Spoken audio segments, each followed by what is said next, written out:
Print media, electronic media సోదరులకు స్వాగతం చెప్తూ గత 2 రోజులుగా వైసీపీకి చెందిన కొంతమంది మాట్లాడుతున్న తీరు కానీ, అదేవిధంగా మఠం ల్యాండ్స్కి సంబంధించి ఏదైతే మన బైరాగపట్టెడి దగ్గర ఈఎస్ఐ హాస్పిటల్ దగ్గర సర్వే నంబర్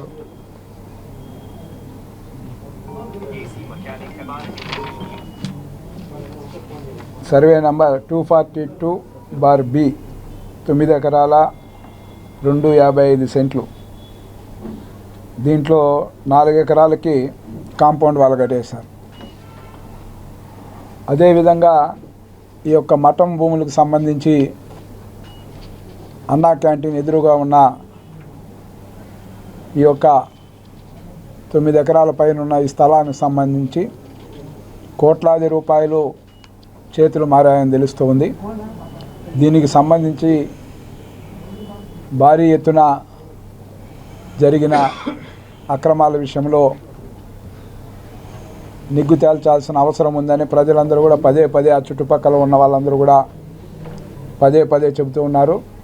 దానిపైన కూడా వెంటనే అతిరాంజీ మఠంకు సంబంధించిన భూముల పరిరక్షణకు పూనుకోవాల్సిన అవసరం ఉంది. ఎందుకంటే ఆ భూమికి సంబంధించి చూస్తే, నేను చిన్నప్పటి నుంచి కూడా చూస్తే పెద్ద మామిడి తోపు ఉంది అక్కడ వేరే వాళ్ళు మామిడి తోపు ఆ స్థలాన్ని వేరే వాళ్ళ స్వాధీనంలో అక్కడ పెట్టుకొని చేసుకుంటూ ఉన్నారు. తర్వాత చూస్తే గత 5 సంవత్సరాల క్రితం జగన్మోహన్ రెడ్డి ముఖ్యమంత్రి అయిన తర్వాత విచ్చలవిడిగా కూడా ఆ భూములన్నీ కూడా ఎవరెవరికి దారదత్తమయ్యారో వాస్తవాలు వెలుగు చూడాలని కూడా చుట్టుపక్కల ప్రాంతంలో ఉన్న ప్రజలందరూ కూడా దానిపైన విజ్ఞప్తి చేసినారు. దానికి సంబంధించి కూడా ముఖ్యమంత్రి గారికి కూడా, అటు దేవాదాయ శాఖ మంత్రి, ఇటు ముఖ్యమంత్రి గారికి కూడా, ఇన్ఛార్జి మంత్రికి కూడా దానిపైన సమగ్రంగా కూడా ఒక నివేదిక ఇచ్చి దానిపైన వెంటనే చర్యలు తీసుకోవాల్సిందిగా కూడా తెలుగుదేశం పార్టీ తిరుపతి పార్లమెంట్ అధ్యక్షునిగా దానిపైన వెంటనే కూడా ఇది చేయాల్సిన అవసరం ఉంది. అదేవిధంగా మిగతా మఠం ల్యాండ్స్ పైన కూడా ఎక్కడెక్కడ ఉన్నాయో దాని అన్నింటిపైన కూడా సమగ్ర విచారణ చేపట్టాలని స్థానికంగా ఉండే తిరుపతి కానీ, అటు చంద్రగిరి కానీ ప్రజలందరూ కూడా కోరుకుంటూ ఉన్నారు. వాటిని కూడా వెంటనే కూడా దానికి ఒక అత్యున్నతమైన కమిటీని వేసి దానిపైన నివేదిక తయారు చేసి వాళ్ళపైన చర్యలు తీసుకోవడం జరుగుతుందని కూడా ఈ సందర్భంగా కూడా తెలియజేస్తూ, ఏదైతే మాజీ MLA TTD board chairman Karunakar Reddy గారు నిన్న ఏదైతే జనవరి 8న జరిగిన తొక్కిసలాటకు సంబంధించి భక్తులు చనిపోవడం, కొంతమందికి గాయాలవ్వడం మనం చూసాం. ఆ రోజు దానికి సంబంధించి కూడా సిట్ ఏర్పాటు చేసి దానిపైన జ్యుడిషియల్ కమిషన్ ఏర్పాటు చేసి దానిపైన కూడా నివేదిక తెప్పించుకొని మొన్న ఏదైతే ఆంధ్రప్రదేశ్ మంత్రివర్గ సమావేశంలో కూడా సిట్ ఇచ్చిన నివేదికను పరిగణలోకి తీసుకొని వాళ్ళ పైన చర్యలు తీసుకోవడానికి ముఖ్యమంత్రి శ్రీ నారా చంద్రబాబు నాయుడు గారి అధ్యక్షతన జరిగిన సమావేశం నిర్ణయించడం, అటు తర్వాత ఈడ కరుణాకర్ రెడ్డి గారు ప్రెస్ మీట్ పెట్టి దానికి సంబంధించి మాట్లాడడం జరిగింది. గోశాల డైరెక్టర్ హరినాథ్ రెడ్డి, డిఎస్పి రమణను ఆ రోజు సస్పెండ్ చేశారు. వాళ్ళకి ఎలాంటి దాంట్లో ఇన్వాల్వ్మెంట్ లేదని కరుణాకర్ రెడ్డి గారు చెప్తారు. ఇప్పుడు కరుణాకర్ రెడ్డి కూడా టీటీడీ చైర్మన్గా వ్యవహరించినారు. ఇక్కడ స్థానికంగా ఎమ్మెల్యేగా వ్యవహరించిన తీరు చూసాం. సాక్షాత్తు ఆ రోజు జరిగిన సంఘటనలకు సంబంధించి వీడియో క్లిప్పింగ్లు ఉన్నాయి. వీడియో క్లిప్పింగ్లన్నీ కూడా పరిగణలోకి తీసుకోవడమే కాకుండా జరిగిన రోజు నుంచి నేటి వరకు కూడా ఆ నివేదిక అన్నీ కూడా పరిశీలించుకుని ఆ నివేదికకు సంబంధించి ఒక జ్యుడిషియల్ కమిషన్ దానిపైన నివేదిక రాష్ట్ర ప్రభుత్వానికి అందజేసింది. దీన్ని తప్పుపడుతూ ఇంకా ఎవరో దీంట్లో చర్యలు తీసుకోవాల్సిన వ్యక్తులు ఉన్నారు, వీళ్ళిద్దరూ మేకల్ని బలిచ్చినట్టు ఇచ్చినారు అని మాట్లాడుతారు. ఇప్పుడు వాస్తవాలు మొన్న మీ అందరికీ తెలుసు, గోశాలకు సంబంధించి వందలాది గోమాతలు ఆడ మరణించాయని చెప్పారు.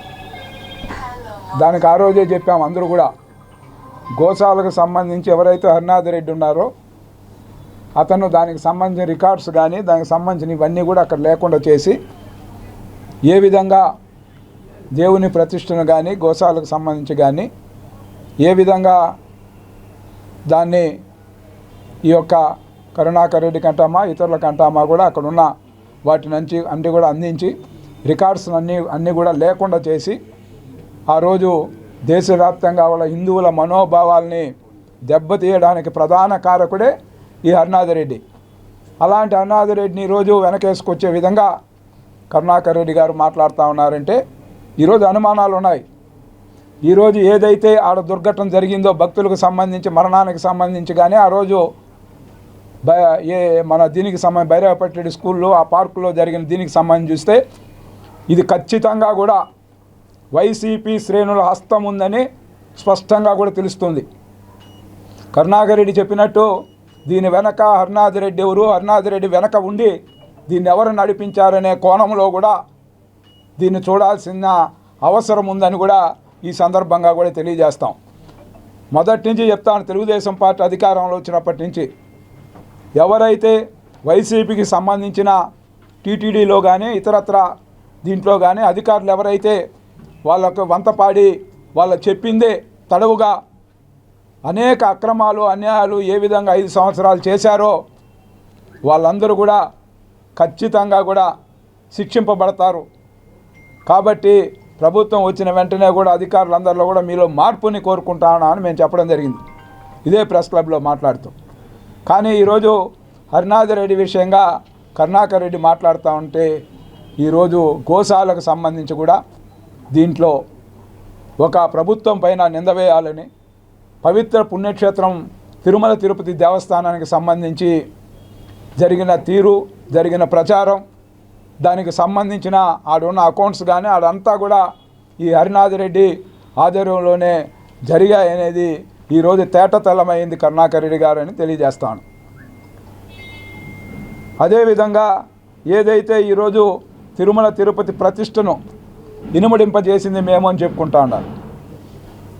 తెలుగుదేశం పార్టీ అన్న నందమూరి తారక రామారావు గారు కానీ చంద్రబాబు నాయుడు గారు కానీ తిరుమల పవిత్రతను కాపాడే దాంట్లో కానీ తిరుమల యొక్క సామాన్య భక్తులకు పెద్దపీట వేసే దాంట్లో కానీ ప్రప్రదంగా కూడా స్వామివారి ప్రతిష్టను వైసీపీ శ్రేణులు తమ బంధుగణాన్ని అక్కడ టీటీడీ చైర్మన్లుగా పెట్టుకొని విచ్చలవిడిగా వాళ్ళకి ఇష్టం వచ్చిన రీతిలో స్వామివారి యొక్క ఖజానాను ఖాళీ చేసి లూటీ చేస్తే అదే తెలుగుదేశం పార్టీ ఎన్టీ రామారావు కానీ చంద్రబాబు నాయుడు గారు కానీ ఎక్కడ కూడా రాజకీయాలకు అతీతంగా స్వామి ప్రతిష్టను కాపాడమే ధ్యేయంగా పెట్టుకొని ముందుకు పోయిన వాస్తవాలు ఇక్కడున్న ప్రజలే కాకుండా ఉమ్మడి ఆంధ్రప్రదేశ్లో ఉన్న ప్రజలందరికీ కూడా తెలుసునని కూడా ఈ సందర్భంగా కూడా తెలియజేస్తూ ఇంకొక విషయం, ఈరోజు ఏదైతే నిన్న పెద్దిరెడ్డి రామచంద్రారెడ్డి గారు ఆయన తన కుమారుడు మిథున్ రెడ్డి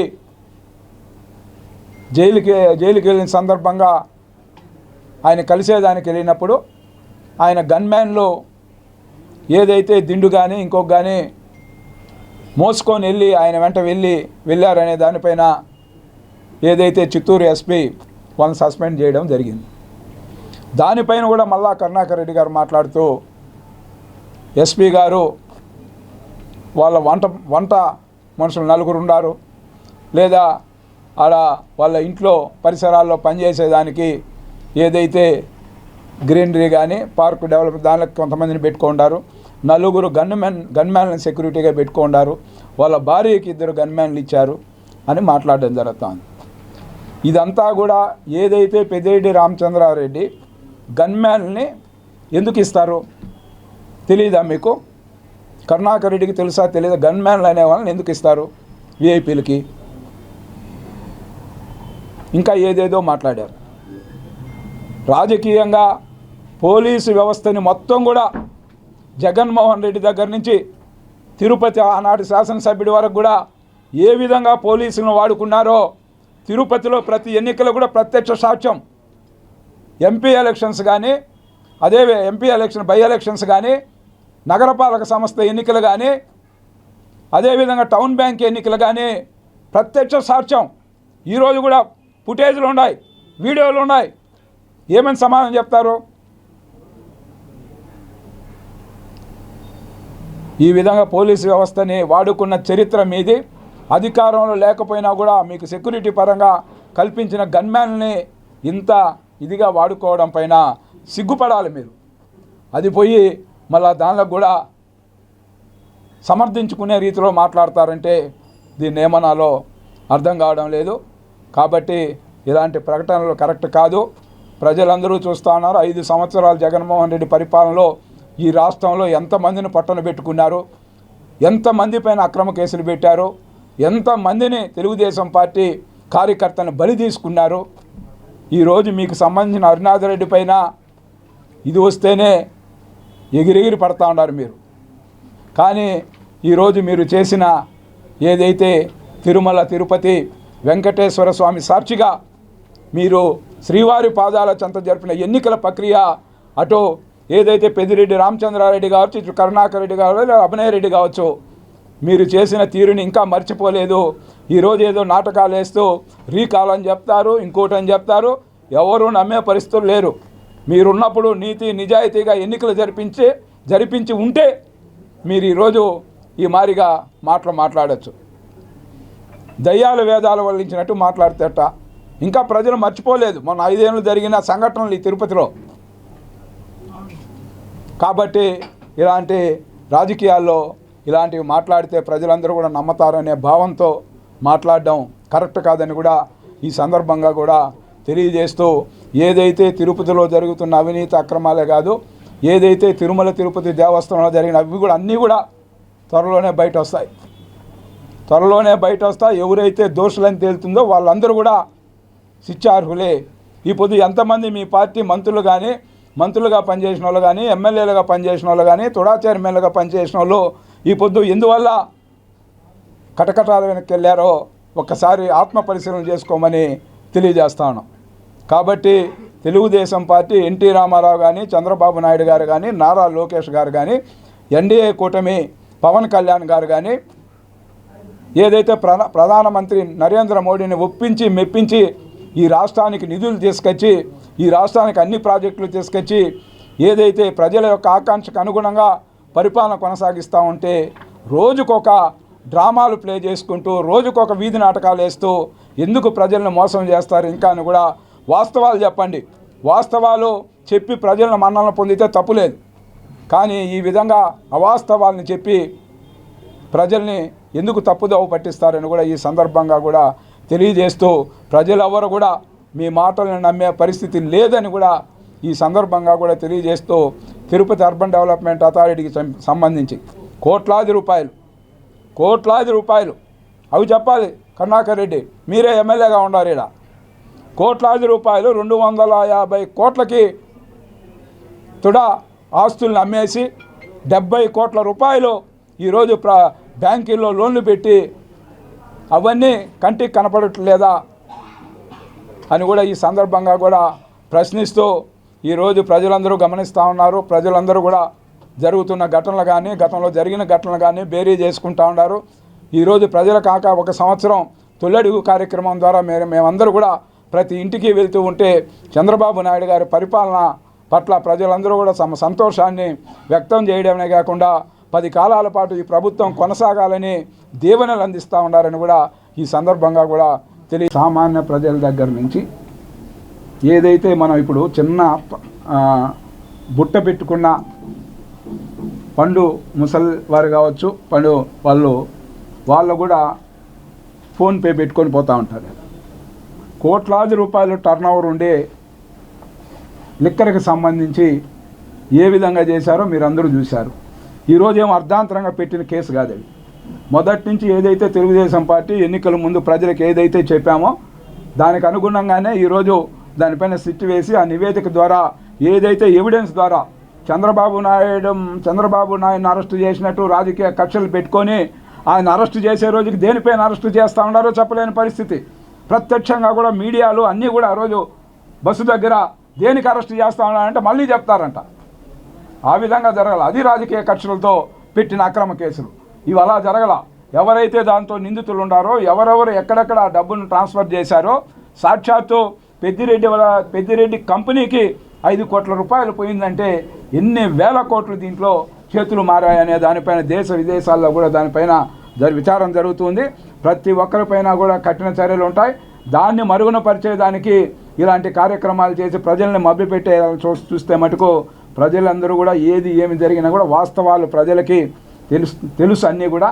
కాబట్టి కోట్లాది రూపాయలు లిక్కర్ స్కామ్లో చాలామంది ఇంకా కూడా మనకే సిగ్గుపడతాను. ఇప్పుడు ఈ జిల్లాలో, ఉమ్మడి జిల్లాలో 2 వ్యక్తులు, మిథున్ రెడ్డి కావచ్చు, చెవిరెడ్డి భాస్కర్ రెడ్డి కావచ్చు, ఈ యొక్క చిత్తూరు జిల్లాకు వన్నె తెచ్చిన రీతిలో ఏదైతే చంద్రబాబు నాయుడు గారు ముఖ్యమంత్రి కానీ, చాలామంది గతంలో కూడా కిరణ్ కుమార్ ముఖ్యమంత్రి కానీ, ఈ మరి జిల్లాలో ఇంకా అత్యున్నతమైన భావాలు, అత్యున్నతమైన దీంట్లో ఈ జిల్లాలో చాలామందిని చూసింది దేశవ్యాప్తంగా కూడా.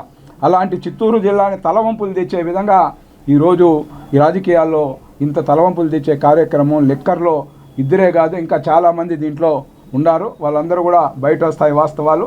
కాబట్టి లిక్కర్ స్కామ్లో ఎవరెవరు వాళ్ళ అధినాయకుడు కూడా మొన్ననే ఎఫ్ఐఆర్లో ప్రాథమికంగా కూడా చేర్చడం అనేది వాస్తవాలన్నీ కూడా వెలుగులోకి వస్తాయి. వీళ్ళేదో అక్రమ కేసులు రాజకీయ కక్షలతో పెట్టినారంటే ప్రజలు నమ్మే పరిస్థితి లేదు. ఆ పొద్దు పింక్ డైమండ్ అని చెప్తే ప్రజలు నమ్మారు. ఈరోజు ఇది చెప్తే నమ్ముతామనే దిశగా ఆలోచిస్తూ ఉండొచ్చు. కానీ వాస్తవాలు అనేవి ఎప్పటికి కూడా మరుగున పరచలేరు.